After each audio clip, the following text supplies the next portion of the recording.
What's up, War Report family? I am your host, C Dub. Coming off what has been a very successful Big Cat, Auburn looks to add some impressive names to an already impressive list of commitments for the 2024 class. Also, with fall camp beginning tomorrow, we look ahead to some of the biggest storylines and what we are expecting this fall camp and for the season. All that and more in the latest edition of the Midweek Rapport.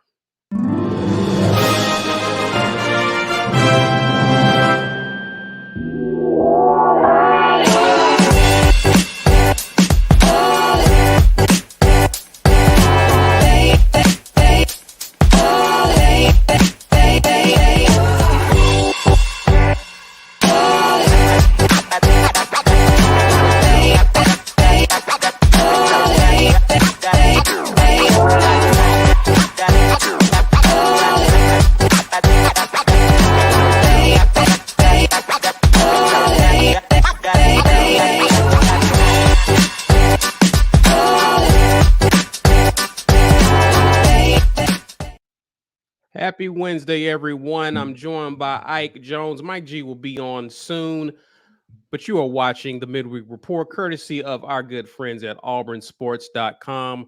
Guys, please support those who support us. Head over there, check out their content. They do a fine job of covering Auburn athletics.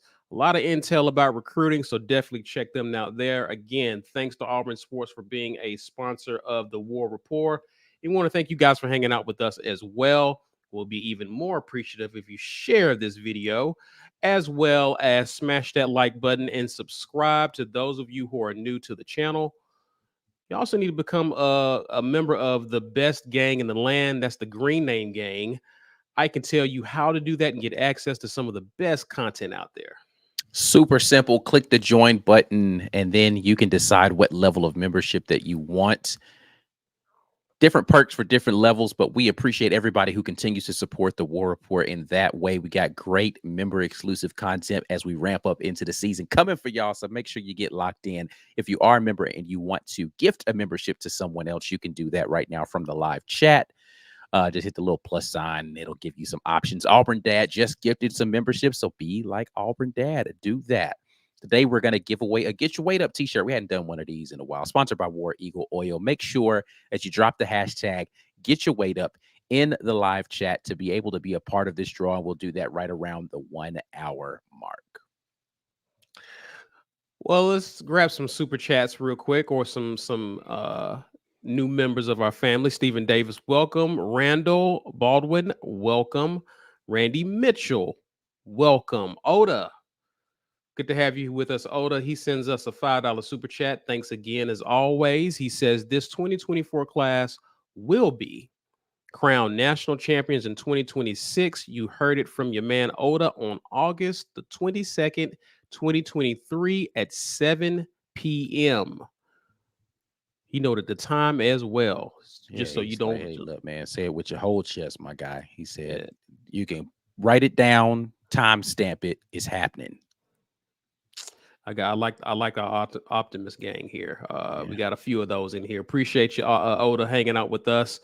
We're going to talk a little bit of recruiting, a little bit of a catch up. We're still riding on a high from Big Cat Weekend. Joining us from auburnsports.com is our main man, Caleb Jones. Caleb, how you doing, sir? I'm back. Here we are. Yes, Wednesday night, man. It's been a busy weekend, man. I know you was on the front lines covering Big Cat Weekend. Of course, Saturday was an amazing day, which saw us bring in two commitments, one being four-star Malcolm Simmons, very talented receiver. Also highlighted by the flip of Perry Thompson.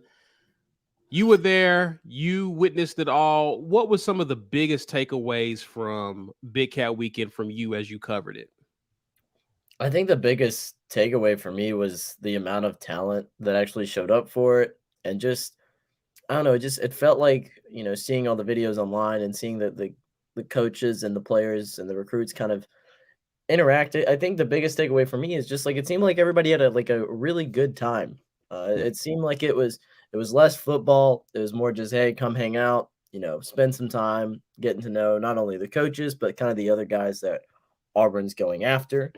And it was a really good turnout. You had a lot of guys kind of show up that we were expecting. You had some guys that we weren't expecting to show up. So it was a really good event. I mean, there's not much else to say about it other than the fact that, like, just really good turnout for Auburn and this coaching staff for their first big recruiting weekend. One of the things that we talked about, Caleb, on Sunday, Mike G kind of alluded to it, was that the culture that Hugh Freeze is trying to build, it's actually looked like it's taking place within this 2024 class in a sense that there's a lot of camaraderie with the 2024 class already. Um, were you able to witness some of that? Because it seems like in previous years, you would have one recruit doing a lot of the heavy lifting and trying to get kids interested in Auburn. But it seems like it's much more of a collaborative effort. And there's a lot of excitement amongst some of these big time recruits trying to pull other kids to Auburn. Did you witness any of that? Oh yeah, for sure. I think having all those guys there, having every commit in Auburn was really huge because they're a big they're a big group of guys that want the best for Auburn. I was talking to Walker White. They have a Snapchat group chat, which is I think it's very telling as to kind of how close these guys have gotten about, hey, we got to go after this person, we got to go after them. And so I think there is just this huge amount of camaraderie within this 2024 class. Like, they all know kind of what the last couple of years have been like for Auburn and for Auburn fans. And I think they all feel like, hey, we're the class that's going to go in and change that and turn Auburn into what it used to be. And so I think there's this real not burden or anything, but I think they feel confident that, hey, we're the group that's got to do it. And I think you're seeing a lot of these guys just kind of step up and take that initiative. So let's talk about a few of the guys who were kind of outstanding. Real quick, Auburn Dad for Life he says AU football is back, baby. Ward, damn Eagle, let's go. Appreciate you, Auburn Dad, as well as the super chats, as well as the gifted memberships. Mr. Beautiful says hearing good things about KJ Bolden, Cam Franklin, and Zaquan Patterson. We'll talk about these guys one by one. We've been hearing a lot of good things from some of these kids who are outstanding, and there's some lingering guys who we're expecting to hear from in terms of where they will be spending their college years. A big name coming out is DeAndre Carter. One of the things that people have lamented about Caleb has been where the O-line commits. We're doing really well in the skill positions, linebacker, receiver, running back, quarterback. Where are the O-linemen? Rivals 100 offensive lineman. He came to Big Cat not on an official visit. This was an unofficial visit across country, which tells me he's really serious about Auburn. What was your feel on him leaving Auburn after Big Cat? Right. One of my coworkers, Brian Matthews, is the one that talked to him. So if you want to read that story, he's got all the details in there. But from what I've heard and from everything that BMAT wrote about, I think it's like you said. I think DeAndre Carter is 100% very interested in Auburn. Auburn's going to be it's either going to be Auburn, Texas, or Michigan State. I think it's very telling that he made that cross country. That it's not just like a courtesy trip or anything like that. I think there's extreme interest in Auburn from DeAndre Carter, and I think Big Cat Weekend only increased Auburn's chances as far as landing DeAndre Carter. And it's like you said, where are these offensive linemen? When you have DeAndre Carter kind of come to Big Cat, that's where all of your attention goes if you're on the offensive line. Like, it's very clear, like, he is their number one guy right now along the offensive line. Kind of tell him that. You pitch that at Big Cat. That's in my opinion, that is now kind of like a must-get kind of guy for Jake Thornton and the offensive line staff. But they have proved that this staff has proved that they can go in, they can pull transfer, they can pull transfer O-line, especially. And going down the stretch, like, you can pull off flips. Like, they've pulled off flips in the past. So yeah, it's like, where's the offensive line? I think they're on their way. I think that could be something that you kind of see how the fall goes. But if you were to land Carter, there's some other guys that you could also pull as well. But it's not a super strong offensive line class within the state of Alabama, so that's kind of a tough factor as well. But I think they're in a good spot for somebody like DeAndre Carter. Yeah, I've heard that mentioned too, that this 2024 class in the state of Alabama for offensive linemen isn't like what we've been accustomed to in previous years. And I think that's one of the reasons why I think this coaching staff has been recruiting almost on a national scale to try to bring or pique the interest of recruits. So I'm glad you mentioned that. Real quick, while we're on the subject of O-line, talk real quick about the recent transfer. I believe it's Dylan Senda. I think I'm saying his name right, who transferred from Northwestern. People appear to be pretty high on this kid. What's your take on him? Yeah, I think the reason why a lot of people are high on him is just because the potential that he has. He's a transfer, yes, but he's not a transfer that has a year, maybe 2. This is a guy that has 4 years of eligibility. This is essentially another offensive lineman in your 2023 class, right? This is a guy who has a chance to kind of come in, learn from a lot of veterans that are going to be here for 1 year. Guys like, Avery Jones, who's got 1 year of eligibility left, probably going to be the starting center on the first day of Auburn football. You have a chance to kind of learn behind those veterans, and then year 2, it's kind of wide open, right? You've got a serious chance to where you can kind of sit back for a year, and then year 2, you're ready to rock and roll. You're ready, maybe get some playing time and things like that. You have a chance to kind of go in and compete for the starting position, whether that's at center or at guard. For this guy. A big recruit that Auburn almost thought they were able to get an announcement from this past weekend, but we'll be announcing August 5th.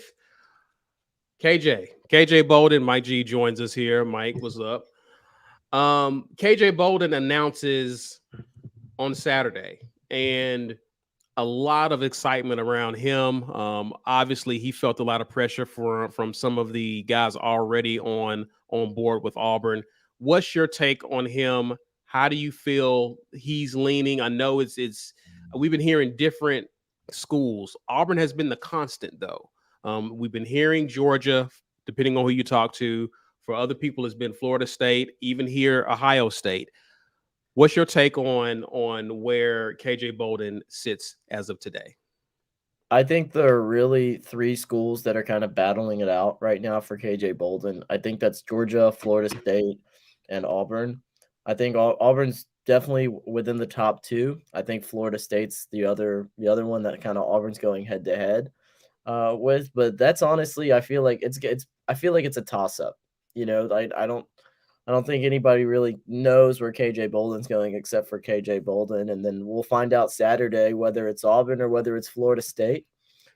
But it'd be a huge get if Auburn were able to land KJ Bolden. I know, they made a huge push with Big Cat Weekend, and Hugh Freeze and the staff, they kind of made it, a priority to make sure that, hey, Auburn's going to be your last visit. And typically when you do take that last visit, there's a lot of interest in that school and that program. And so for the fact that it seems like it went so well for KJ Bolden, I think Auburn really increased its chances to land him, but I still think it's 50-50 coin flip, figure it out Saturday kind of deal. And he's I think he's, according to Rivals, a top 10 in the nation in terms of like recruits. So that will be a huge get. He's 9. So that will be a huge get. And we're interested to see where he goes. Zaquan Patterson. Think it came out that he's expected to commit the 22nd or 23rd of this month. So he's going to be a couple of weeks after KJ Bolden makes his announcement. It seems like Auburn made a push for him over the weekend as well. I know Zach was after him pretty heavy. Your thoughts? What's the gauge on Zaquan? Yeah, Zaquan's making his decision probably before that season starts. But it doesn't necessarily mean that his recruitment's over. Is kind of the vibe, right? He does want to take his official visits. Auburn's going to get one, regardless of whether he's committed to Michigan, Ohio State, Auburn, or whoever else is in that kind of top 5 schools. I think Miami is the other one. I think. Miami. Auburn's going to get an official visit from him. That's going to be one that, as long as he'll be committed somewhere probably before the season starts. That doesn't mean he's off the board. Doesn't mean Auburn doesn't have a chance to get him unless it is Auburn. Auburn's got to work to keep him, that kind of deal, right? So he's a guy that even if he commits somewhere else that's not Auburn, Auburn can still go after him, right? His recruitment is still going to kind of be open. So that's kind of where Zaquan Patterson lies, in my opinion. Just kind of, it's gonna be kind of a more down the stretch type of recruitment. Jalewis Solomon also announces this weekend, in addition to KJ Bolden. Been hearing the different things here. I've been hearing he's been leaning towards South Carolina. What are you hearing about Jalewis Solomon? Yeah, Jalewis Solomon's kind of in the same boat as KJ Bolden. It seems like there are two schools that have separated themselves. That's Auburn, that's South Carolina. And I think it could go either way, on Saturday. It could go either way. There's a lot of reasons why it could be Auburn. There's a lot of reasons why it could be South Carolina. Jalewis has his older brother is at Auburn, but maybe you want to pave your own path and go somewhere else. But that there is that connection to Auburn there as well. So that's another one where I really do think it's a race between Auburn, South Carolina. Could go either way. We'll see Saturday type of deal. Kamarion Franklin visited earlier this week. He was supposed to visit last week, but showed up in Auburn Sunday night, left on Monday. How did that visit go? How did Auburn do in terms of continuing to gauge his interest? I know he's favoring Tennessee currently, I believe, but he left with high remarks on Auburn. What was your take on that? I think it's really good to see Cam Franklin visit Auburn. He was supposed to visit last week. Something came up, couldn't make it. Was in Miami over the weekend, and the day before the dead period, he makes the trip to Auburn to get a visit in, right? To see Jeremy Garrett, to see Hugh Freeze. And that's really telling that Auburn is a legit contender in his recruitment. Because like you said, a lot of people think he's favoring Tennessee, Miami. And he kind of mentioned that, Auburn to him is like people think that Auburn is kind of the underdog in his recruitment, but that's kind of how he likes Auburn, in his recruitment. He likes Auburn as the underdog type deal. That's where Auburn has typically thrived in recent years. I talked about this on our podcast at auburnsports.com yesterday, the rundown. Auburn has traditionally kind of over the last 10 years, they've entered some big games and they've kind of been the underdog a little bit, but that's when Auburn is like the most dangerous is how I feel sometimes. So it's going to be really interesting. He's got his official visit scheduled for September 2nd. So game 1, week 1, Hugh Freeze's first game inside Jordan-Hare Stadium. Cam Franklin's going to be there. Cam Franklin's going to be watching, and we'll kind of see where that progresses after his official visit, and he's supposed to have a decision probably by the end of September. We'll definitely keep an eye out on him. Any 2025 recruits? I know this coaching staff, once they get some of these names on board, there'll be a few guys that they're looking to continue to recruit until signing day. But are there some 2025 kids that Auburn needs to be looking out for who could make a decision early? Yeah, there are 3 names I'll give you. The first one's going to be Kamari Williams. He's a wide receiver out of Florida. Same with Wade and Charles, another wide receiver out of Florida. Both of those guys, Auburn made a really big push for over the weekend. And you've seen what Marcus Davis has been able to do. He got Malcolm Simmons, he's got Perry Thompson. So there's a lot of momentum going right now for Auburn wide receiver recruitment. So those are 2 guys that could make an early decision. And Auburn was right there as far as their last visit before this dead period. Another guy to watch would be J.J. Falk, Jacaleb Falk, the younger brother of current Auburn Tiger, Keldrick Falk from Highland Home, Alabama. He's making his decision August 21st. There's a top 5 of like Auburn, Alabama, Georgia, Florida, Clemson. I really feel like this is an Auburn-Alabama type race. But I do think Auburn is kind of the favorite right now for J.J. Falk. So those are the 3 guys that I would kind of keep my eye on in the 2025 class over the next month or so. Mike, Ike, y'all have anything for Caleb before I get to the comments? No, man. I think KJ Bolden is going to be interesting to watch. It's going to be interesting. We talked about it on the drop between him and DeAndre Carter, right? Like going into California and getting big time recruits is wild for Auburn. is completely out of bounds. Like, so if they can go in and pull that off, I think any one of those guys commits, and this is icing on the cake for Hugh Freeze in this class. So yeah, KJ would be a good one though. I'm gonna grab some comments real quick. War Eagle says, I think we get the big old lineman target Carter too. Everybody with the eye emoji. A lot of people feel good about him. So we will definitely see. Cable, you spoke well about Auburn's chances with him, so we will definitely keep an eye on him. Oda Smith says Ryan Williams will come home. All caps. Oda is really sunshine pumping tonight, but I'm loving it. Ryan Williams he's currently committed to Bama, if I'm not mistaken, right? The wide receiver for the 2025 class. Thoughts on him, Caleb? As you take us. Yeah, that's a recruitment that's far from over. Auburn's gonna go after him big time. You have to. He's an absolutely incredible wide receiver and athlete. So we'll see. But Auburn won't quit on that one. That's gonna be one that Auburn's gonna keep pushing until signing day. All these receivers, man. I think Hugh Freeze plans to throw the ball. You would think. It's almost like he wants receivers for his quarterbacks. Wait a minute. You mean they're not coming to Auburn to block solely primarily anymore? No, I don't think so. I think that's part of flipping the script here. So interesting. See bold strategy. Hugh Freeze trying to throw the ball. Oh man. Tyson Sigler asks about TJ Lindsey. This is a defensive line guy whose parents actually attended Big Cat. He couldn't. He's of IMG Academy. He had practice, I believe. Thoughts on where Auburn stands with TJ, Caleb? Yeah, his parents came to Big Cat weekend, and I think that's a huge step because, I mean, the parents are there. TJ couldn't make it. IMG Academy had like a mandatory practice or something, but with the parents being there, Auburn's in a good spot, I think. Okay, good stuff there. Maine says, if I'm saying, I hope I'm not butchering it right, but Jadon Perlot, I don't know. Okay. I did my best. All right, we'll figure this it out. kid could flip to Auburn. Thoughts on him? I think he was a Georgia commitment. Linebacker, was blown away by Big Cat. I think you covered him on one of your stories, if I'm not mistaken. Either you or B Matt may have covered him. I think that was B Matt. He told B Matt, he said there's a surprise coming. I don't know if that surprise would necessarily be like a flip straight to Auburn, but last time some recruit said that they didn't choose Auburn though. It was like was it Poe? Was it Casey Poe who was like somebody might be surprised and he ended up committing to Bama or something stupid like that. I don't know. There's no shock involved there. Thank you, Scott. Yeah.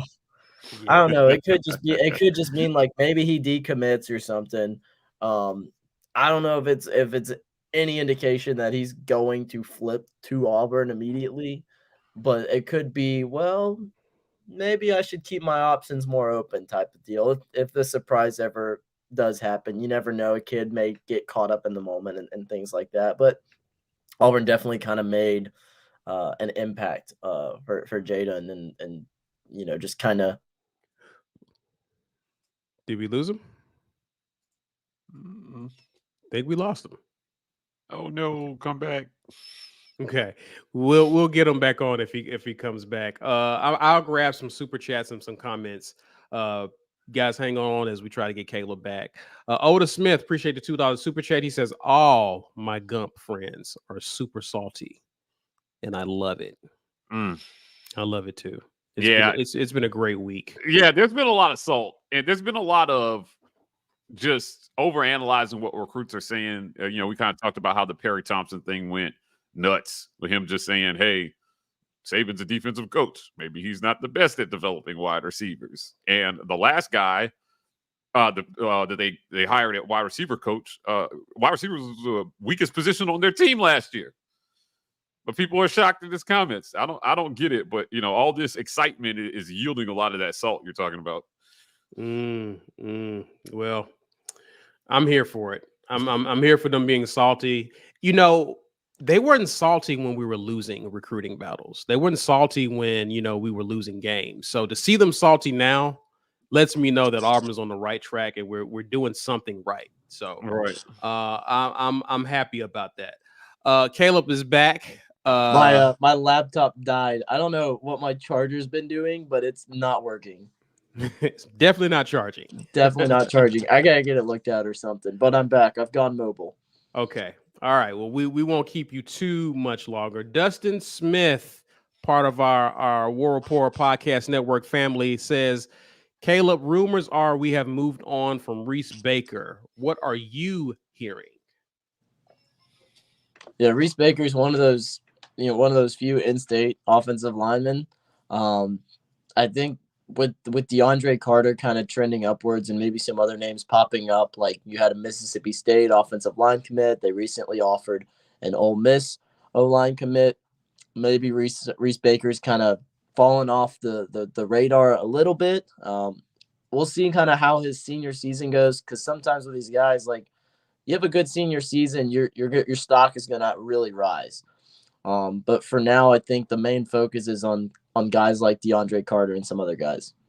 He's been kind of a curious one for me, because I know he came during camp, impressed the coaches. That's why they offered him, and it just seems like he's just been sitting on that offer, and I'm not quite sure who he's having to decide between or whatnot, but it seems like the coaching staff is like, hey, if you're not going to make a decision, we're going to move on.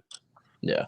We're not saving a spot for no offense, but we're not going to save you a spot if you're not going to make a decision. So we'll keep our eyes on that one.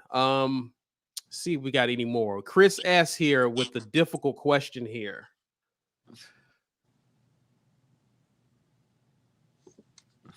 Which would you rather have, KJ or DeAndre? Can you get enough O linemen? Like, yeah. Ooh, I don't know, man, because like you are giving up that offensive line. yeah. But I think you have to do KJ. I think you have to take KJ over DeAndre. I'm gonna have to agree with you there. Yeah, because top 10 player. Yeah. You add an incredible defensive player, one of the top players in the nation, potential superstar. That kind of guy can attract a lot of really high caliber players to your program.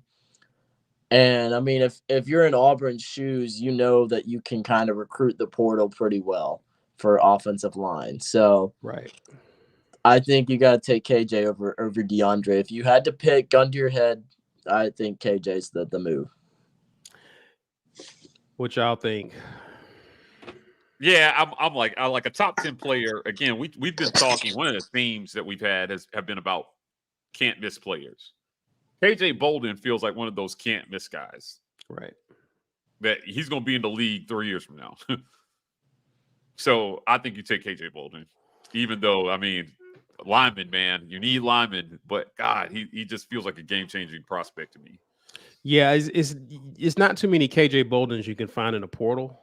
And I think this coaching staff has done a good job of finding line, to your point, Caleb, of finding linemen in the portal. And even though we need linemen, this is one of these guys who I don't think you pass up on. You probably live to regret it if you pass up on this kid. So I'm gonna lean KJ here. I don't know if you had any thoughts, Ike. Yeah, I mean, just because we need so many offensive linemen right now, does DeAndre Carter play tackle? That'll answer my question immediately. Inside offensive lineman, I think he's projected. If he's interior, no, you definitely go KJ. We need more tackles than if he's a tackle, interior. that would make this a tougher. Yeah. This would make this a tougher choice, actually, because we are a little skimpy there at that position. So yeah, but he's inside offensive lineman. I think. I mean, I'm happy that he's trending Auburn. We can pick him up, but if we had to choose, yeah, you got to take KJ, in my opinion. Scott Carroll, welcome, sir. Welcome to the family. Oda Smith says, I want our Tigers to be like the 90s Miami. I want us to step off the plane in full camo and just put up 60 on a lane for putting us on their schedule. I want the nation to hate us and fear us. War Eagle. I hear you, man. All right. Hey, let's go. Let's do it. You already called it in 2 years. The 90s Miami, right? Those were some dirty teams. I think even, was it 2000? No, it was definitely 99. What was Miami, Nebraska? I don't recall. I think it was 99 or 2000, but they were on some crazy thing. It was back when Ike's favorite quarterback, Ken Dorsey, was there. Yeah, Ike's favorite quarterback. that's his guy. Yeah, he's my guy as much as Spencer Rattler is B. Will's guy. Oh, this is really your guy then. Yeah, that's right. That's right. For sure. Since you put it that way. Drake Barefoot. It ain't even close to Bama Red. What are you talking about? It's too dusty to be Bama Red. Come on, man. Well, Bama Red is dusty. Y'all see. Bama Red is dusty. What do you mean? Okay, fair enough. I thought you mean Bama fans are dusty. Yes, they are all dusty. Well, they all need lotion. They all need lotion. Yeah, that too. All right. Any more questions? I don't know if you guys saw any more questions for Caleb. Think we're good, gentlemen. If you don't see anything else, Caleb. Man. Anything else we need to know before you get out of here, man? Any big news recruiting wise that we haven't covered? It's a dead period right now. 25s can start being contacted. 24s are starting to receive their official offers. Didn't they move the dead period? Like, isn't it earlier now? That yeah, it's like a month earlier. Yeah. It used to be September. Last year was September. This year it's August 1st. Fall camp starts tomorrow, so it's here. Football's here. Oh man, it seems like this was one of the fastest off seasons with all the news we got with recruiting and whatnot. So it's definitely like one of the busier ones. Which you appreciated, right? Oh yeah, it's good. It's good being busy. Well, Caleb, tell people how they can reach you, man. Yeah, you can find my writings and all of my fun stuff over on auburnsports.com. And where we have the bunker, the greatest message board on the interwebs. Come check that out. If you want to follow me on Twitter, it's at CalebJ_arrivals. You've got my profile picture is a lovely Easter photo that I took that our message board recently talked about how handsome I was. So yeah, that's my Twitter if you guys want to go check that out too. Word. Nothing like a little message board validation. Dude, love them. It's not all. Enjoy it while it lasts. Enjoy it while it lasts. Life comes at you quickly. All I'm saying is they used to call me Weird Al Yankovic. I don't know if y'all knew it. I used to have hair that came down. Weird Al? Really? Yeah, listen. Like he definitely had the sunshine going on. Oh, the first time I saw Caleb, I was like, he was on a skateboard with some long ass white socks and some sandals and some long hair, and I was like, "Yep, that's him. It's Caleb Jones. That's the hippie dude down there. That's the legend. That's the legend. I loved it. It's amazing. Nice. Well, Caleb, we appreciate you, man, and we'll definitely bring you on as more recruiting news unfolds. But take you a little breather. I know you've been working hard, and we appreciate you, man. Thanks for having me, guys. All right, y'all. Listen, you've been watching the Mid-Week Rapport. Do us a favor, ladies and gentlemen. Share this content on social media. Do that. Add us that we know you shared it. Smash that like button and subscribe to those of you who are new to our channel. We're going to take some time to pay some bills, acknowledge our sponsors, but we'll be right back with the second part of the show. This edition of the War Report is brought to you by our generous sponsors, AuburnSports.com. For news and notes on all things Auburn Sports, head over to AuburnSports.com. Harmon Mechanical, a heating and air company offering premier service to the Auburn area and surrounding areas. Give them a call at 334-219-0717 or head over to their website at harmonmechanical.com. Let them know the War Report sent you. Harmon Mechanical. We're there when you need air. And our giveaway sponsor, War Eagle Oil. For all of your motor oil and related products, head over to wareagleoil.com. Yes, indeed. As always, thank you to the sponsors of the War Report. Thank you to those of you who are members of the War Report and continue to support us monthly with your contributions. We appreciate it very much, and we reward you with great content. We reward you with some awesome insider perks, tickets coming up during the season, all sorts of great things. Make sure you are locked and loaded with what we got going on with our membership right now. If you want to gift a membership, you can do that from the live chat. Auburn Dad has already done it. So you could be like Auburn Dad and gift a membership today. We appreciate everybody who continues to support us in that way as well. For the giveaway today, we're doing our Get Your Weight Up t-shirt. We haven't done one of these in a while. So go ahead, hashtag Get Your Weight Up right now in the live chat to be able to get on board with this. We'll do a giveaway here in about 20 minutes. If you aren't up on it, we are the podcast network known as the War Report Podcast Network with the College Loop, Auburn Express, and Uptempo Podcast. Shout out to Dustin Smith right now in the live chat, who is a part of the Uptempo Podcast. They're continuing to do great work. Yeah. Both of our content creator community folks. So we appreciate everybody who continues to do that sort of thing. If you didn't know, you're about to know what's up on this fireside, because we got some fire stuff going on right now. New fireside dropping soon and very soon. Fire. Here's a little something from that.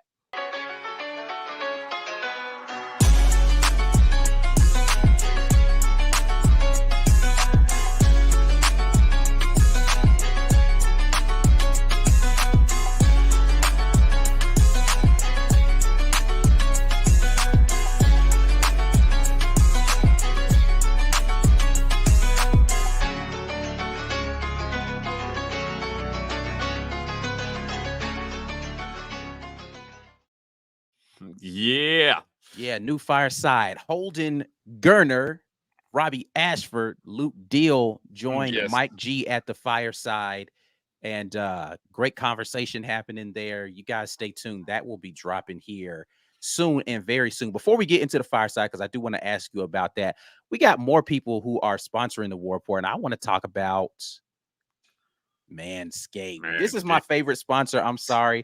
Support for the War Report is brought to you by Manscaped, who is the best in men's below the waist grooming. Their products are precision engineered tools for the family jewels. Manscaped's performance package is the ultimate men's hygiene bundle. Join over 8 million men worldwide who trust Manscaped with this exclusive offer for you: 20% off and free worldwide shipping using code REPORT at manscaped.com. Make sure you hit them up at manscaped.com and unlock your confidence, and always use the right tools for the job with Manscaped. And for our well-groomed men, we also have Caldera Plus Lab. Make sure you guys lock in them. First impressions matter. There's no two ways about it. And your face is most likely the first thing that someone notices about you. How your skin looks is going to determine good or bad. The impression, a good or bad impression. Listen, man, put your best face forward. Caldera Lab, the leader in men's skincare, here to save the day and your confidence. Exclusive code REPORT at calderalab.com. Enjoy 20% off of all of the best products there at calderalab.com using code REPORT. All right, that was a mouthful, man. It was. Man, a lot of men's care products reaching out to the War Report to say, you guys look like you take care of yourself. Yeah, right. No shade to the ladies, but those guys need to listen, guys. If the we doing it for the ladies, tell your man to get this, so you know what I'm saying. You could be looking at with a sense of pride. That's all. If the carpet matches the drapes, you messing up. It should be no carpet. That's what Manscaped is trying to tell y'all. Get the trimmers. All right. Okay. All right. Get the trimmers and make it silky smooth. You know, it's John Brandon. That is absolutely not what I said. I'm not putting that up on the screen, sir. That is not what I said. Their marketing is so good, but they market their trimmer as like a quiet trimmer, so that if you come home from a date and you're like, oh man, you know what? This went really well. She don't have to hear all the buzzing in the bathroom. This is amazing. It's quiet. It really is quiet. It really is that quiet. So they've got a lot of bunches. Oh my God. We should have started with the chat on this. But listen. But support us by supporting our sponsors. You know, when you guys go and purchase from these vendors, they want to stay on long term. So ladies, I know, again, if you guys are not in need of these products, if there's a man in your life, if you're thinking about getting a gift for somebody in your family, these are great gifts, useful gifts, which are the best kind of gifts, if you ask me. Buy me something I can use.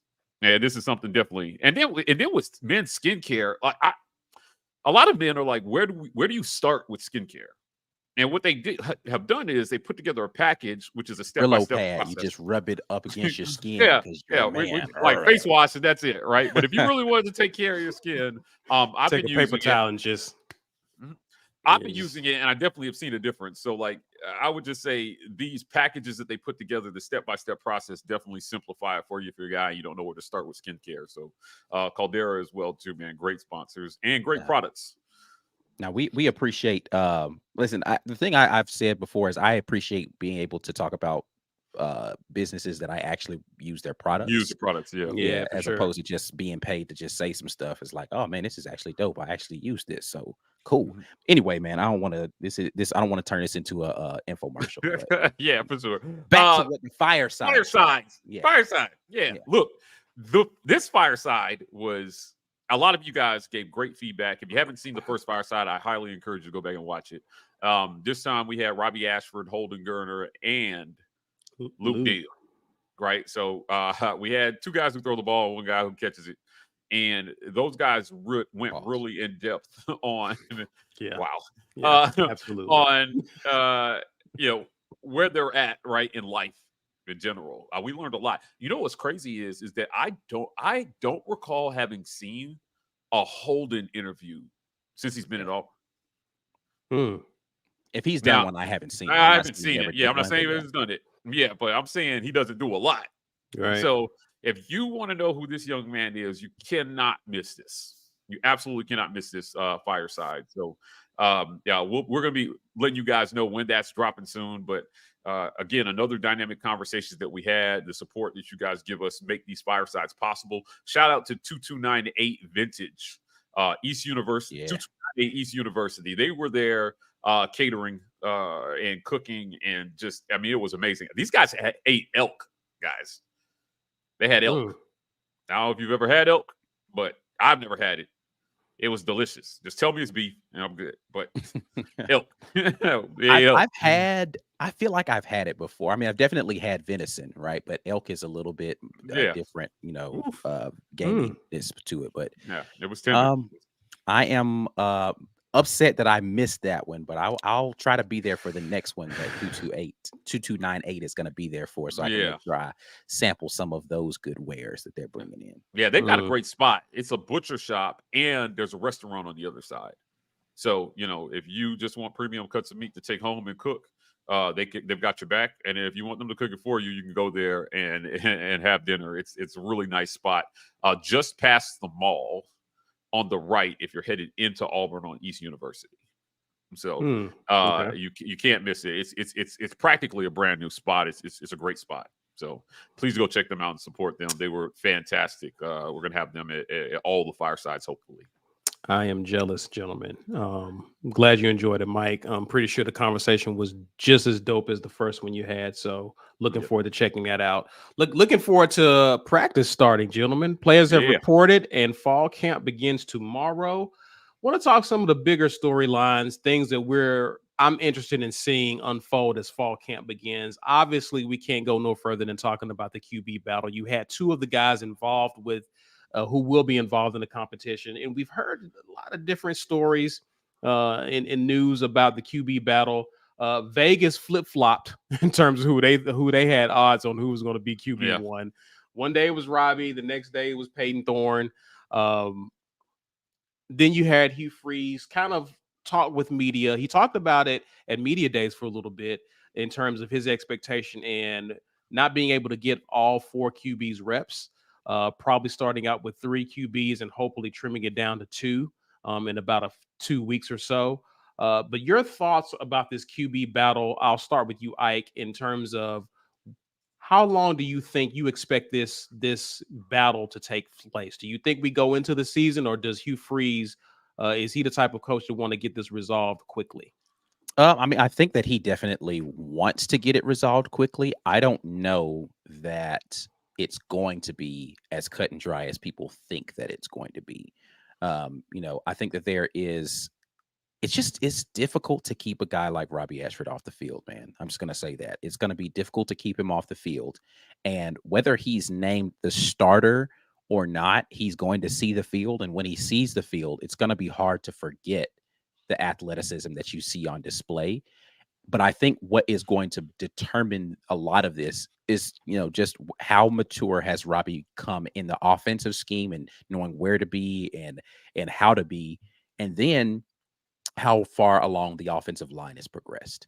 Because as we saw last season, you can go out there with a guy like TJ Finley. I'm not saying that Peyton Thorne and TJ Finley are the same quarterback, but you can go out there with a guy who's not as athletic in a system that wants you to be able to get the ball out and all those things.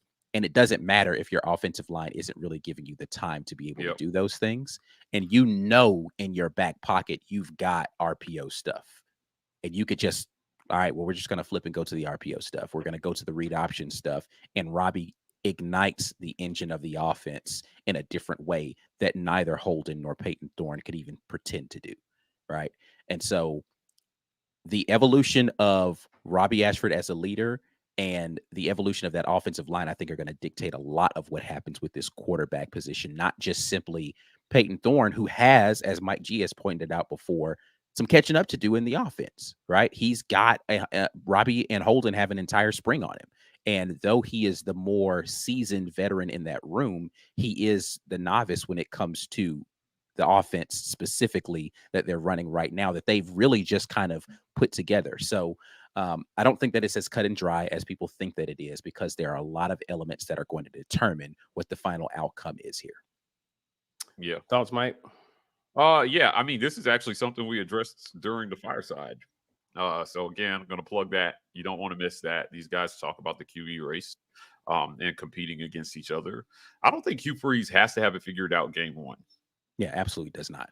I don't think he has to have it figured out game one. I think that you definitely have to figure out game 3-ish.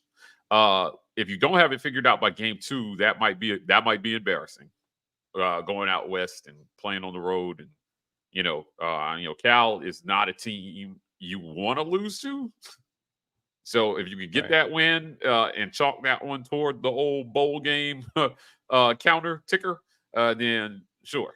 Right. I think 6 wins should be the floor for this team. And if you lose games like that, the SEC is so unpredictable and so hard, you never know where you're going to land. So in my opinion, I don't think he has to have it figured out. But Peyton Thorne, there was an expectation that because they brought him in, he was the favorite. And I don't think you can overlook the experience that Robbie got in the SEC last year. I just don't. And I know he played hurt and everything was a mess. And if he steps up and he starts doing the little things, which all indications are he has been, then it makes it very interesting. Brian and I talked about this on the drop this morning. If all things are equal, you choose Robbie Ashford, right? If all other things are equal, nobody on this team on offense is Robbie Ashford athletically. Yeah. So good luck with that. I mean, I just think I think he's that dynamic of an athlete at the quarterback position. Right. So he's got to put that. He's got to make the other things non-factors in this. Right. Right. I was just disappointed with A-Day game not being able to see him throw, knowing that last year was a wash because he was injured. So I was disappointed in that. My question, Mike, and Ike, is the longer this goes on, typically people are worried. But in this case, should we be positive? Because you kind of know what you're getting in Peyton Thorne, given his experience playing at Michigan State. But if it's going into the season and it hasn't been resolved, that tells me that you have 2 guys capable of running this offense that the coaching staff feels really good about, right? I don't know. Feels really good. I mean, you got to feel instead of panic, you're like, do we have a battle here? Yeah, I mean, hopefully, right? Hopefully you do actually have a competition. Hugh Freeze has played this pretty close to the vest. I asked him about it at media days. Hey, what's going on, Robbie and Peyton? Holden feels like the forgotten man in this competition. And I still think there's an outside chance that he sneaks up on everybody. Now, remember, he was throwing at Pro Day. And those players chose him to throw to them. He looked good at Pro Day. Now, I know he was throwing against air, but, again, we asked him about this at the fireside, like about that experience. So you definitely don't want to miss that. But Holden has got a lot of arm talent. So if the line is not a net negative this year, Holden Garner is dangerous in this situation. I think that, and I think, in my opinion, Holden has better arm talent than Peyton Thorne. Yeah, I would agree with that. I think Holden is probably the most talented arm in that room. Yeah, so I'll say that again. Holden is a better arm talent than Peyton Thorne. He may not have the experience, but you know how you close that experience gap? Consistency in practice. Right? You ever heard that saying, how you do some things is how you do everything? Mm-hmm. If you can just show your coaches in practice, you can go out and do what is expected of you consistently. Excellent. Holden Garner closes the gap on everybody else. Yeah. I mean, that's the same, charge that Robbie has as well, too. Be consistently excellent. And if he can be, again, he is hard to beat. But for Holden, like, he's going up against two guys who have at least a season's worth of Power 5 experience on the field. I don't like we got an inexperienced quarterback. Like, we don't want to have to turn to some guy who's never had experience. Everybody's never had experience at some point until you hit the field. How much experience did Bryce Young have before he took over as a starting quarterback? Like a game? I mean, just garbage time. I think that's the biggest indictment for me of this previous staff was our inability to get big enough leads to let the other quarterbacks really get some time and allow, like, Holden was trial by fire. Like, it was the middle of the Missouri game with a fierce defensive line and Robbie was hurt. That's the only reason he got any snaps last year. And that's outside of that, expect him to do well. Yeah, it was not a good opportunity for him to come in and get acclimated to what's going on in the game situation. He just didn't have those chances last year because he, like, the games where it was a blowout, Robbie was still in there playing because he needed to try to get some game reps in, right? Because Robbie hadn't had any game reps. Right. So Holden just hasn't really had a chance to show anything or get any experience at all. And it hasn't really been fair to him in any of these scenarios because of kind of the situation he was placed in as a true freshman. Right. So I don't want people to judge off of that alone. Mm-hmm. But to your point, Mike, I think that Holden, from his talent, and I think his confidence has grown as a result of what happened with him going to the pro day and he's just another year stronger, another year more settled in college. I think he's a different quarterback than people are going to even want to give him credit for because they haven't been able to see that. So yeah, to your point, I don't think we should count him out completely in this, but it's a two-person race in my opinion right now, though. I think Peyton Thorne or Robbie Ashford, I'd still give the edge to Peyton Thorne. If they were tossing the ball out right now, I think Peyton Thorne would probably be the guy because of who the game one opponent is. If it were a game that meant a little bit more, or if it was Cal even first game, I actually would give the edge to Robbie, because of his experience in this system with these guys. Yeah, 100%. So again, I think it's because of what the scenario is, and Peyton Thorne could have an opportunity to mess it up a little bit. Yeah, he's still got to have a good camp. He's still got to go out and have a good fall camp. If he doesn't, there's a chance he doesn't even roll out their game one. Right. Yeah. So there were talks at Michigan State that he wasn't even on track to win that job. Correct, which is why he entered the portal. Correct. Yeah. So again, I'm still where I was at before this conversation. I just think a lot of people have written off the other two quarterbacks, and our friend Chris Todd told us anything could happen. Even you as the quarterback can go into that meeting not knowing what's going to happen. And they can say, hey, you're the starter. You never know what's going through these coaches' minds, but you have to control what you can control, which is being consistent and showing that you can be consistent. That's it. Like, upside over floor usually is the argument that we're having. What is a player's upside and where's their floor? Both Robbie and Holden need to raise their floor because there is an assumed floor with Thorne, which is about 20 touchdowns and 2,600 to 2,800 yards.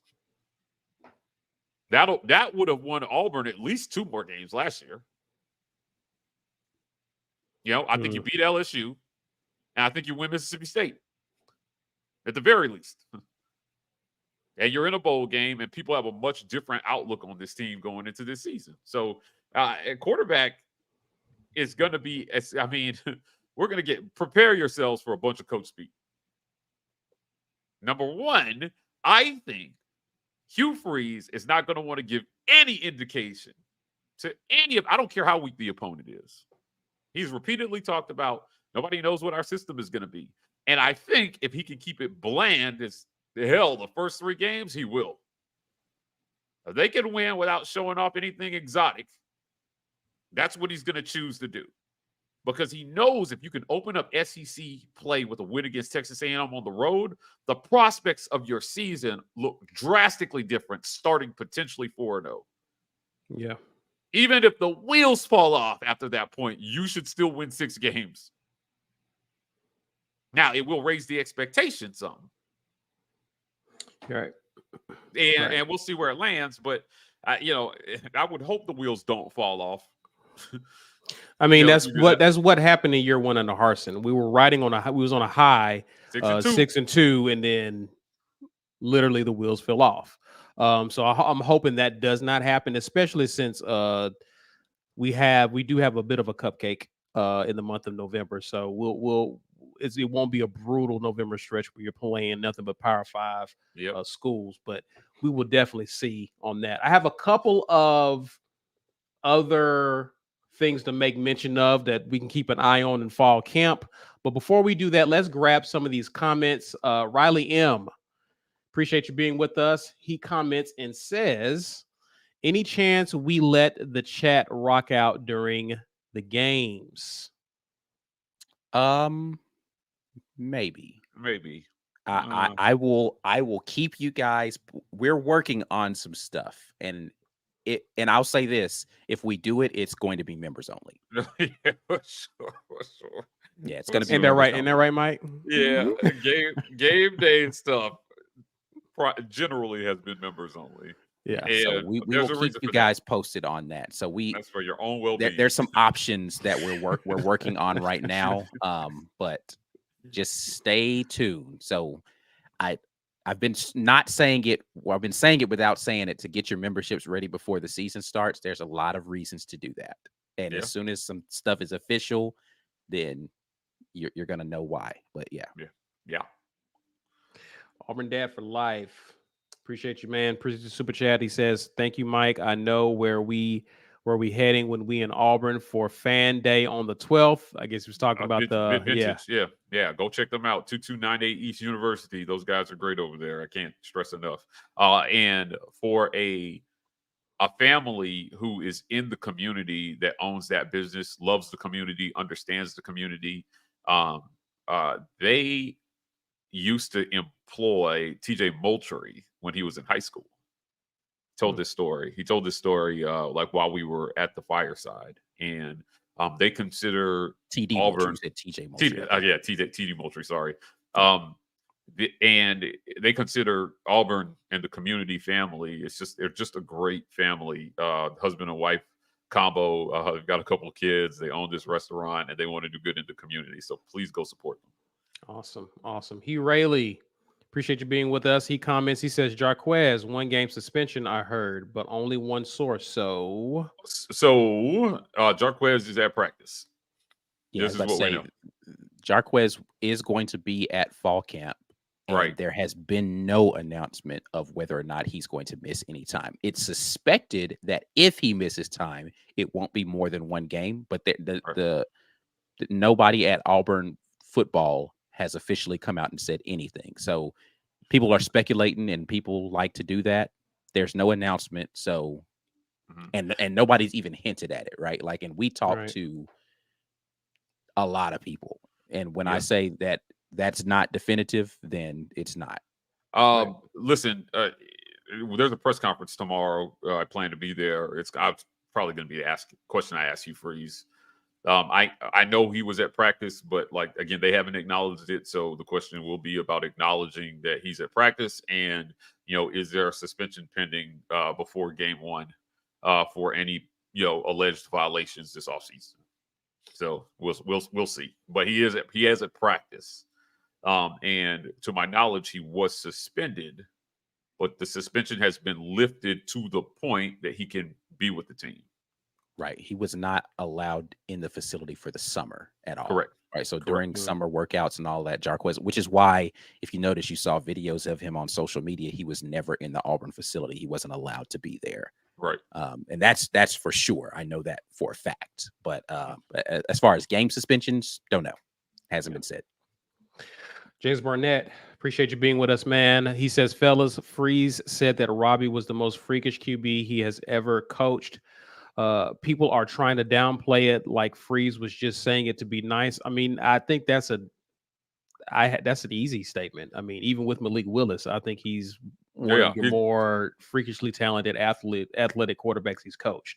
Yeah, he's a really good athlete. Yeah. I don't even think it's a hot take, right? Yeah, I mean, I think it's a landslide, obvious. Actually. Obvious. Yeah, he's a crazy athletic guy. But the question has never been about his ability. Right. We know that he can go out and make throws at times, but we've never seen him in optimal circumstances. And when I say that, I mean not hurt, with protection, consistent protection, to see how he performs. That's it. Everything was so chaotic around him last year. Agreed. And so I think if you take some of that chaos out of the equation, it'll be interesting to see how he performs. And then when the going gets tough, right? Does he lean on that experience of operating in chaos and understand how to navigate that pressure? This is why I think last year's experience is significant for him, right? When it gets tough, as long as he doesn't have to do that for a whole game, but he's got to bail Auburn out on a play, bail his team out on a play. Can he do it? Yes. The answer is yes. We saw him do it. So. All right. Appreciate the question, James. Maximum Effort says, appreciate you being with us. He says, I think Freeze likes Thorne's ability to throw the back shoulder throw. I think he's good at that throw. I think that he is good at some of those NFL type throws. And I know he spent some time working on timing with the receivers this summer after he got on campus. So we'll see. Doing it at practice against air, doing it in the game, or two different things. What's crazy is that Camden Brown talked about Hugh Freeze will just pop up randomly during a practice and go like one-on-ones right now, one-on-one matchups, and the quarterbacks currently that were on the roster got a chance to be a part of that. Peyton Thorne has not. So I still think that Holden and Robbie gained some significant experience with their teammates and in what they're trying to do over the last 6 months. And Peyton Thorne has somehow got to make up that gap in like 3 weeks. Yeah. So it'll be interesting to see. Yeah, and listen, what Coach Freeze has said that he likes about Peyton Thorne is his maturity. Right. He likes the maturity that he brings, and he's seen him play in big spots on tape and play well. He likes the fact that he's a quarterback who, when the run game is pumping, he knows how to be able to take advantage of that. So, the back shoulder throw is important, but I think the biggest thing is he's going to be mature and keep a cool head for the most part when the pressure is on. And that's really what he wants. He just wants a guy he feels like in a tough spot, he can turn to his quarterback and see calm and send him in there in the game. And we're still in whatever situation without it going overboard. And if he can do that consistently and just lean on the other guys around him, then he's going to be fine. But again, I say that offensive line is going to have a lot to do with how successful Peyton Thorne is. Not to say that it's not going to be important for Robbie Ashford. It's just different for Robbie. Because as we've stated already, different kind of athlete. Yeah, you can move. Different kind of athlete. You don't have the same limitations with him. You have different limitations, but you don't have those same ones. Right. War Eagle comes back again with a pretty good question. He says, "Are we allowed to film cover fall practice?" Absolutely not. And I don't even know if they will open any of those practices to the media. Right. So in spring, it's a different story. And for the spring, it's like a 20-minute viewing period that we get. Hugh Freeze was nice and let us get like an extra 15 to 20 minutes to watch before the period that we were supposed to watch this spring. But it was like you can't really, no pictures, you can't really say anything about what you're seeing. You just get to watch. That's it for those 20 minutes. And then when it's during the actual period, we can take pictures and make notes and, record to some extent. But in fall camp, it's different. It's a different plane of existence, right? Like you don't want anybody to slip up and give away anything that you're doing. Right. So they won't start like game install immediately, but they're going to be practicing some things that they're going to be doing, and you just don't want any of that on tape. Or you don't want somebody to mess up and slip and say, "Oh, well, I saw them running this." I mean, it's just, and then we're all banned from practice forever. Right. So yeah. No. So yeah, no. All right. Well, listen, let's get to the giveaway. We're giving away a Get Your Weight Up t-shirt courtesy of War Eagle Oil. Please be sure to drop the hashtag Get Your Weight Up. We've gone over, gave you a little bit of grace since we had to start it over. Ike is already drawing. They started rolling as soon as Let's see who is going to be. Listen, man. Either you want shirt or you don't. Rick Cazenave. Yeah. Is it like Kazanave? Kazanave. Rick, let us know if you're here. Guys, we will looking out for him in the comments. We have a challenge by a good friend of ours, Jazzy. Yeah. Welcome to another Jazzy Challenge.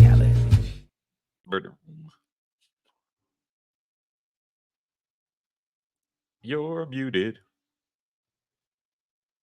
Yep, you're definitely muted, C. And he doesn't know what. No, it's a terrible delay on my end. But anyway, let's get to it. Jazzy with the comment. He wants to know, where is he? Hold on. If you don't know Jazzy, I can't tell you, man. I don't know. Let me text him and see where he's at. I'm going to guess that Jazzy is somewhere in the Midwest. I'm going to say he's in Nebraska. Why the heck not? What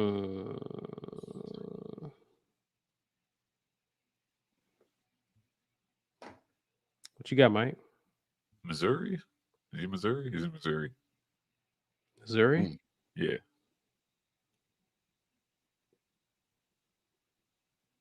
Yeah, Missouri. You said Nebraska, Ike? I did say Nebraska, yeah.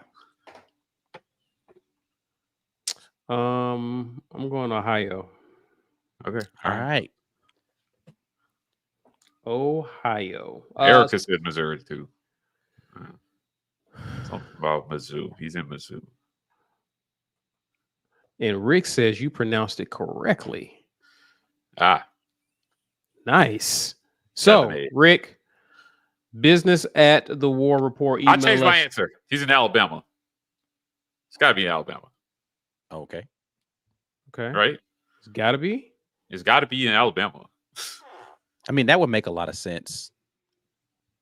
I mean, the season's about to start. He's probably traveling back home. He's probably somewhere weird, like Daphne or weird. It's close to Mobile. It makes sense. Yeah, right. I think there's like a Las Vegas, Alabama or something. It's probably there. Yeah, Alabama. Okay. All right. Guys, we talked about QB. It would have seen Who- 100% Huntsville. Who emerges at wide receiver? I already know who Mike G is thinking about. When you say who emerges, like, let's be more specific about that. Yeah. Well, let's talk about it. Like Auburn over the offseason, we know who Auburn picked up. Nick Martin, Caleb Burden, Shane Hooks, Mhm. Jair Shorter in the portal, but you have returning back Coy Moore, Camden Brown, Jay Fair, Javarius Johnson, Amari Kelly, and Malcolm Johnson Jr., who returns from injury.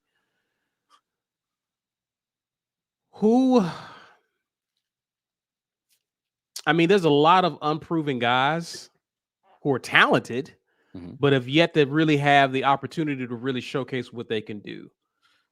Who lives up to the hype that they came in with, whether it's Jay Fair, a Camden Brown, a Coy Moore, who gave us some material last year and saying that there were 2,000-yard receivers on this team.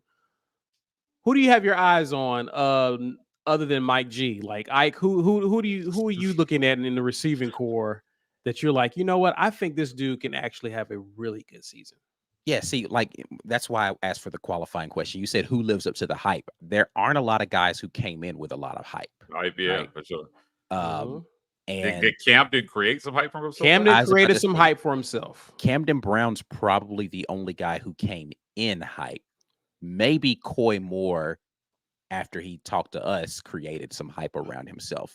As far as Sure. who's going to live up to that hype this year, I would put my money on Camden Brown as someone who lives up to the hype, just because I think he fits the mold. And I've been saying this a lot about quarterbacks and wide receivers. He fits the mold of what Coach Hugh Freeze wants out of his wide receiver room.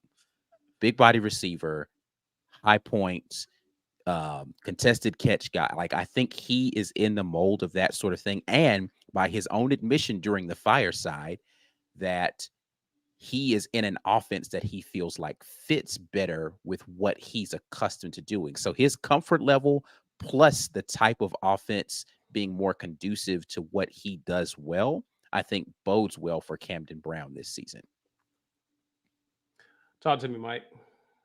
What are you expecting out of receiving core? Listen, besides Jay Fair, I expect Jay Fair to emerge. There is only Jay Fair. He is the man. He will explode this season. He will emerge from his cocoon and explode onto the scene, which is the SEC. But yeah, I think that this receiver room Exploding from a cocoon is crazy. right? You know what I'm saying? Like John Cena style, or but I think this receiver room is vastly underrated. And I think it may be hard to pin down who is going to be the guy, but I do expect Camden to have a good season. It'll be interesting to watch him catching balls that are more accurately thrown at him. So I think no matter who the starter is, you're going to see a much improved consistency in the passing game. I do. I think that Robbie and Holden are 1 year more experienced and wiser, and they're both healthy. Now, I will say this. What struck me about the two of them when they walked up to the fireside was how good they looked physically. Both those guys look ready for SEC football. Holden is like underrated in terms of like size and physique. He's a big boy.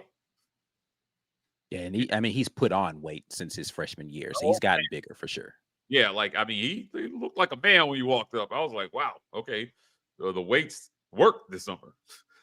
Luke looked like a monster too. I mean, these guys look physically ready for football, and they are chomping at the bit. It was one of the first things we talked about off camera. Was, I said, "You guys ready for camp?" He was like, "Oh my God, we're tired of lifting weights. We're ready for football. We're ready." So if the quarterbacks are good, I think the receivers are going to look so much better. Everybody crapped on the receiving core. Heather Dinich came to practice. Was like, you guys are going to have patience. And they were all like, bet, bookmark. Her tweet got bookmarked by everybody on the team. Like, we invited you into our house. This is what you do? So Technically, I they like. didn't invite her, but Yeah. Okay. Right. I like Camden. I like Camden to have a breakout season, I guess, because everybody technically is kind of emerging since there were so few opportunities to do anything. Yeah. Opportunities weren't there. They just weren't there at all. Think about even over the games that Caddy coached, it was like keep the ball on the ground as much as possible. Yeah, I mean, we were That was some darn near boring a football for triple them. option team. Yeah, Right. that was a Right. boring football Right. for them.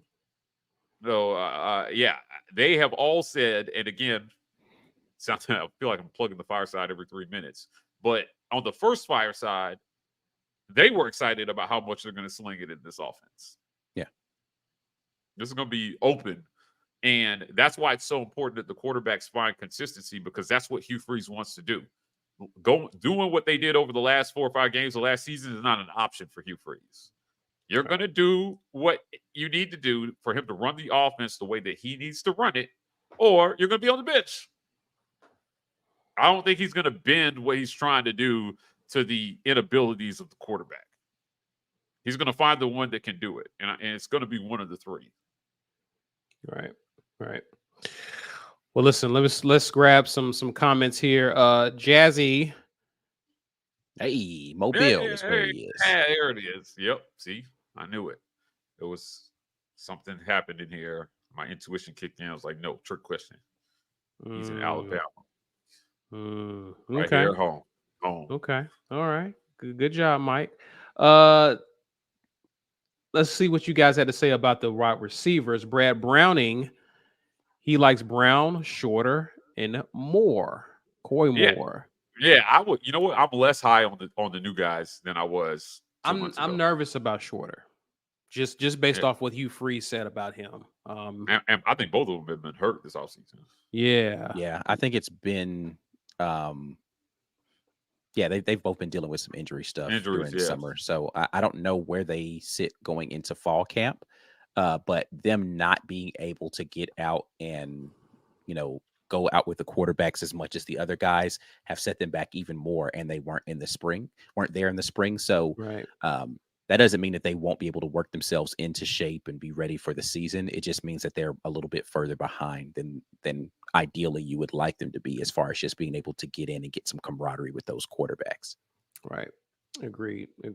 For me, Chris S said it. I like Coy as well, but Camden and Fairweather. I'm excited about. Yeah, I mean, you said wide receivers, but yeah, I think sure, but I think this guy came in with a lot of excitement about him, Fairweather. So and I expect him to live up to it as well. So I'm excited about him as well as Camden.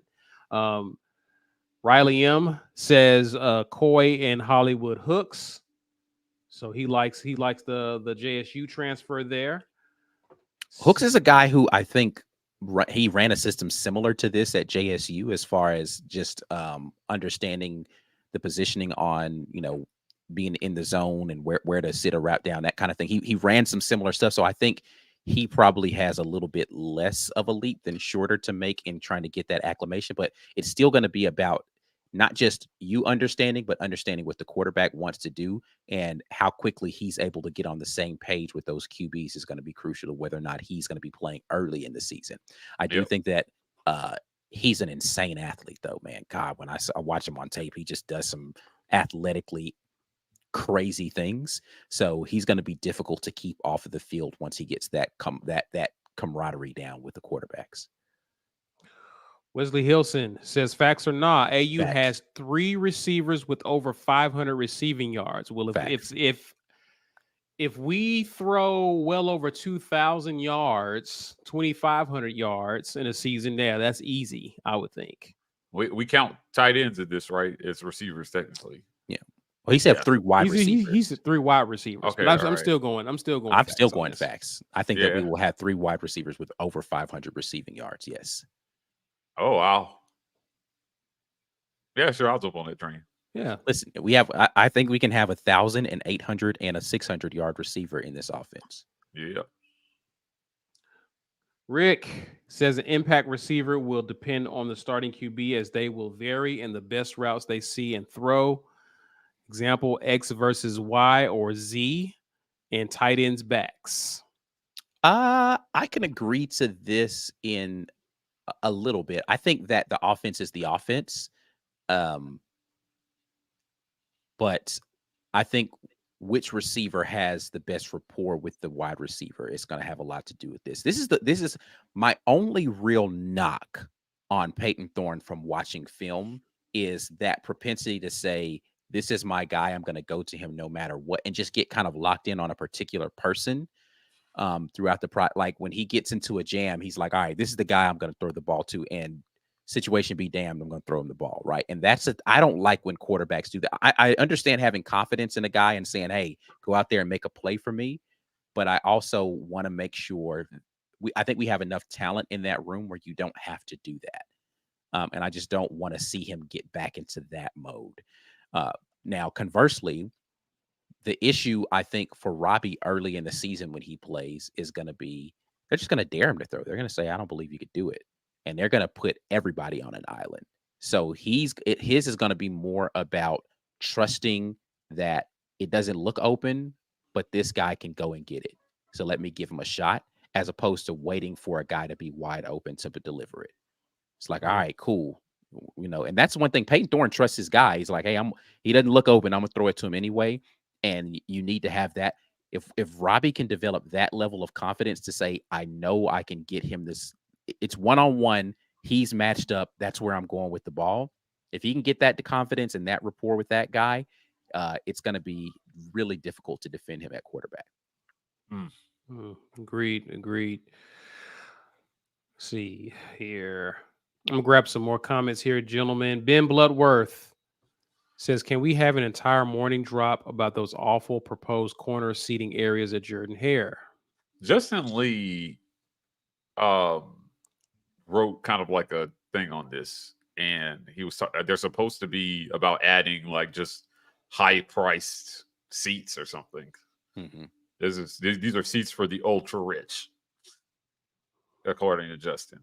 Yeah, I could be wrong. I don't think that those seats have much to do with how good a view you have with the game. It's more about putting you field level. Yeah, you have there. That's going to be a place where they're going to have people with a deep pockets that want to have sideline access, but they don't want them roaming the sideline, right. And where they're going to go put recruits.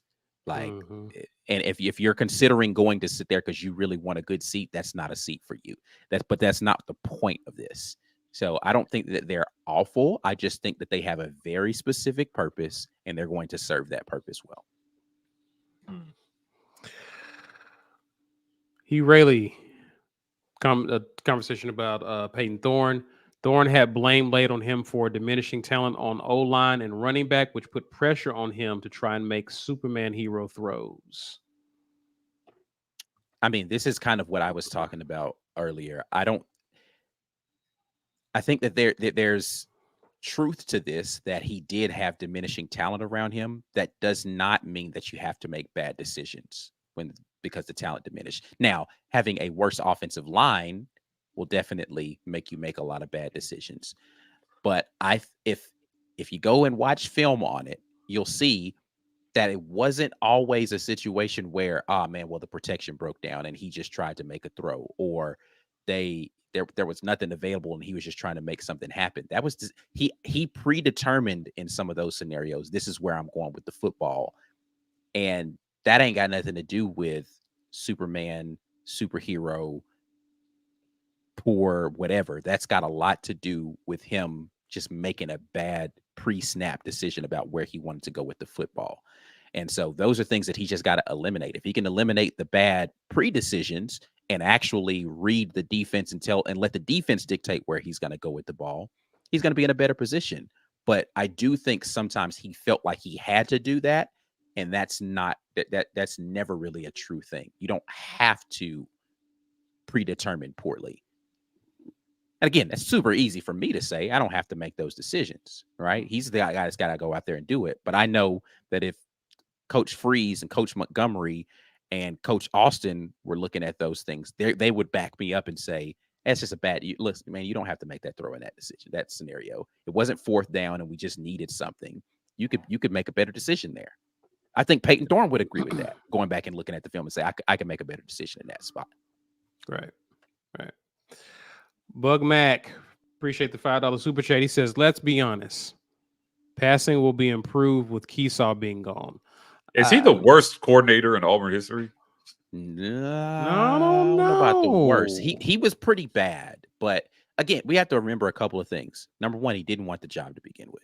Right. That's true. So him being a coordinator was out of necessity, not out of desire. So he kind of gets crapped on for that. But then I think the passing will be better because the system is better.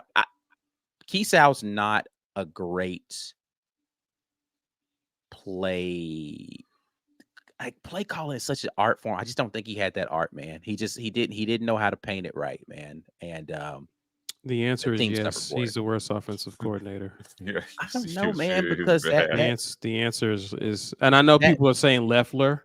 He was pretty bad too. Scott Leffler.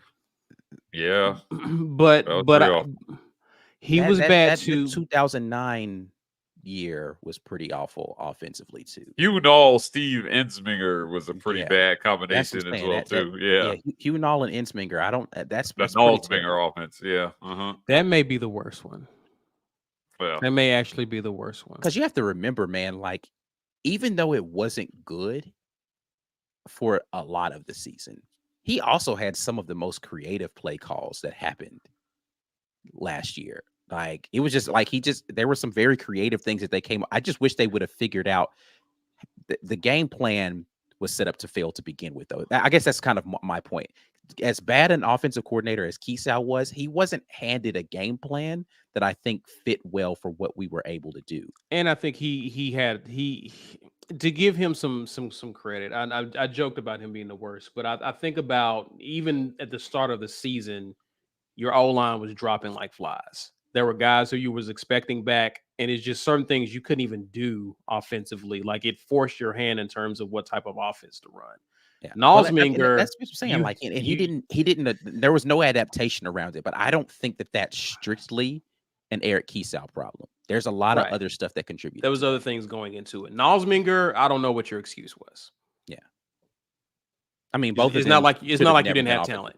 They both should have never been offensive coordinators at all either. At least not in the situation they were thrust into. Similar to Keesau, they weren't ready for it. So y'all bringing up Tony Franklin. That was pretty bad. That was pretty bad. Oh, Tony Franklin. Okay, yeah, I will give you that. He's got a podcast now where he just criticizes everybody else. It's like his whole podcast. Like, you are one of the worst in Auburn history. Shut up. Whole Grumpy Man podcast. Yeah. Anything else before we get out of here? Yeah. Football is about to start. It's cool that it's finally here. That we're getting ready to be talking about actual football being played. So, year one under Hugh Freeze, they've generated a lot of excitement going into the season. Season tickets have sold out. And yeah, I expect a packed house. I think they might set record numbers for home game attendance this year. I do. I think they've generated that much excitement about the future of Auburn football through recruiting alone that people will show up no matter what this season. Good stuff. Well, listen, we thank y'all for hanging out with us. Ike, tell the folks what they need to be doing, man. You need to become a member, and it's really simple. Click the join button before you get out of here, and you get access to a lot of the great things that we have going on right now and more great things to come. We appreciate everybody who continues to do that. If you want to gift a membership, be like Auburn Dad and Brian Hancher, who today have gifted memberships to people. It's really simple. You can go ahead and gift that membership. They get the first month of membership on you. After that, they got to foot their own bill. The War Report Podcast Network is the place where you can go to get audio versions of everything that we're doing out here. Well, not everything, but a lot of great stuff. At least 5 days a week here on the Auburn Express, Up-Tempo Podcast and College Loop, dropping audio content for you like clockwork. Make sure you go check in with our guys to get that. If you didn't get a chance to get something in the giveaway today, you can head to the merch store. # get your weight up there, and you don't get anything off of your purchase. But you could do it and try it and see what happens. But just go to thewarreport.com, shop now, and get yourself a little something there. And then, as always, you guys need to check in with our sponsors, manscaped.com, using code rapport, Caldera Labs, code rapport. Make sure that you hit both of them up and continue to support the War Report by supporting the people who support us. Fireside chat coming up soon. Some other great content for you guys coming up soon. So much stuff soon. We are working our butts off over here, and we appreciate y'all for continuing to rock with us.